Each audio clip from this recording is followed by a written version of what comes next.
নমস্কাৰ মৰমৰ ছাত্ৰ ছাত্ৰীসকল, তোমালোকলৈ নতুন এটা ভিডিঅ' লৈ আহিছোঁ। অসম জাতীয় বিদ্যালয়ৰ প্ৰথম শ্ৰেণীৰ দ্ৰুত পাঠৰ এটি সাধুটিৰ লগতে প্ৰশ্ন উত্তৰসমূহ আলোচনা কৰা হ'ব তোমালোকৰ লগত। ইয়াৰ আগৰ ভিডিঅ'সমূহ যদি তোমালোকে চোৱা নাই চাই ল'বা। ইয়াৰ আগৰ সাধুকেইটা লগতে প্ৰশ্ন উত্তৰসমূহ আলোচনা কৰা হৈছে। আৰু মোৰ ভিডিঅ'সমূহে তোমালোকক যদি সহায় কৰে তেনেহ'লে মোৰ চেনেলটো ছাবস্ক্ৰাইব কৰিবা, লাইক কৰিবা আৰু তোমালোকৰ বন্ধু বান্ধৱীসকললৈ শ্বেয়াৰ কৰি দিবা। আহাচোন আজি কোনটো সাধু আমি আলোচনা কৰিম তাকে চাওঁ। 7 নম্বৰত থকা সাধুটো কাছ আৰু ঈগল। চোৱাচোন সাধুটিৰ মাজত কিনো আছে। লুইতৰ বালিচাপৰি থুপুৰি নামেৰে এটি কাছৰ ঘৰ। কাষৰে গছ এজোপাত থাকে ৰতন নামৰ এটা ঈগল। দুয়ো বন্ধু। লুইত বুলি কওঁতে তোমালোকে গম পাইছাই যে ব্ৰহ্মপুত্ৰক আমি লুইত বুলিও কওঁ। আৰু কাছটো তোমালোকে জানাই যে ক'ত থাকে, হয়নে নহয়? আৰু তোমাৰ ঈগল ক'ত থাকে জানাই তোমালোকে, ওপৰত আকাশত উৰি ফুৰে। কাছটো পানীত থাকিব, হয়নে নহয়? ৰতনে আকাশেৰে উৰি দেশ বিদেশ চাই ফুৰে।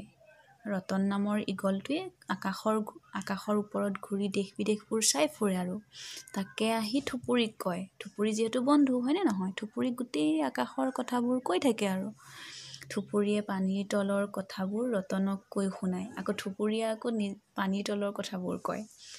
এদিন থুপুৰিৰ মনত এটা বুদ্ধি খেলালে। তাই উৰিবলৈ মন গ'ল। সেয়ে তাই বন্ধু ৰতনৰ সহায় ল'লে।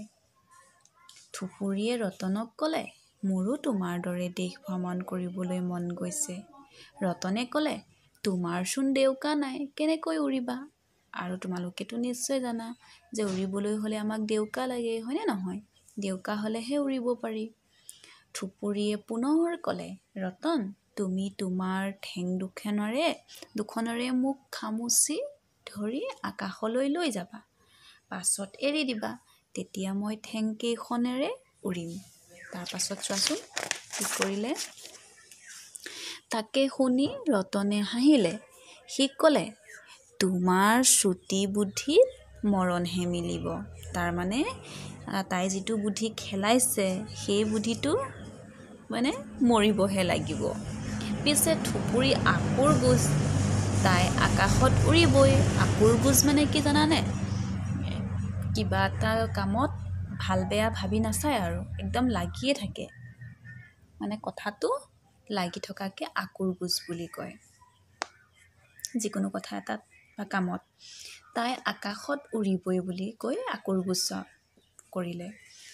শেষত ৰতনে ক'লে আৰু তুমি উৰিবলৈ বিচাৰিছা যেতিয়া মই নিম, কিন্তু পাছত মোক দোষ নিদিবা। এই বুলি কৈ সি তাইক আকাশত এপাক ফুৰালে। থুপুৰিৰ কথা মতে আকাশৰ ওপৰত তাইক এৰি দিলে। থুপুৰিয়েও তাই ঠেং মাৰি উৰিবলৈ চেষ্টা কৰিলে। পাছে তাই আকাশৰ পৰা ধুপুচকৈ পৰি থাকিল। লগে লগে তাই জীৱ উৰি গ'ল। নিজৰ আকুৰ গোজ স্বভাৱৰ কাৰণে থুপুৰিৰ মৰণ মিলিল। তাই নামানিলে ন, তাইতো উৰিব নোৱাৰে, তাই যিহেতু ডেউকা নাই। কিন্তু তাই নেৰানেপেৰা তাই নিজৰ কথাটোতে লাগি থকা কাৰণে কি হ'ল, মৰিবলগীয়া হ'ল। এই সাধুটো তোমালোকে ঘৰত ধুনীয়াকৈ পঢ়িবা। তোমালোকৰ লগত কিতাপ আছেই। আহাচোন প্ৰশ্ন উত্তৰসমূহ আমি চাওঁ। এইটো চোৱা, তোমালোকক প্ৰশ্ন উত্তৰসমূহ মুখে মুখে চাগে ধৰা হ'ব স্কুলত। প্ৰথম প্ৰশ্নটোত কৈছে, থুপুৰিৰ ঘৰ ক'ত আছিল? লুইতৰ বালিচাপৰিত, ব্ৰহ্মপুত্ৰৰ পাৰতে আছিলে, হয়নে নহয়? তাইৰ বন্ধুজনৰ নাম কি আছিলে? ৰতন আছিলে, হয়নে নহয়? ৰতন নামৰ এটা কি আছিলে?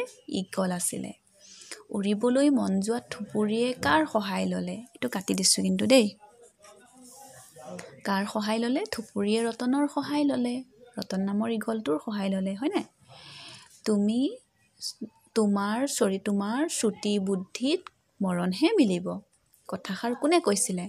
কথাষাৰ ৰতনে কৈছিলে। থুপুৰীৰ কিয় মৰণ মিলিল? থুপুৰীৰ আকুৰ গোজ স্বভাৱৰ কাৰণে মৰণ মিলিল। হয়নে নহয়? তাই নেৰানেপেৰাকৈ নিজৰ কথাতে লাগি থকা কাৰণে মৰণ মিলিল। এই প্ৰশ্ন উত্তৰসমূহ তোমালোকে জানিবলৈ চেষ্টা কৰিবা আৰু তোমালোকৰ স্কুলততো মুখে মুখেই ধৰা হ'ব, হয়নে নহয়? পৰীক্ষাত চাগে ঠিক আছে বাৰু, ধন্যবাদ।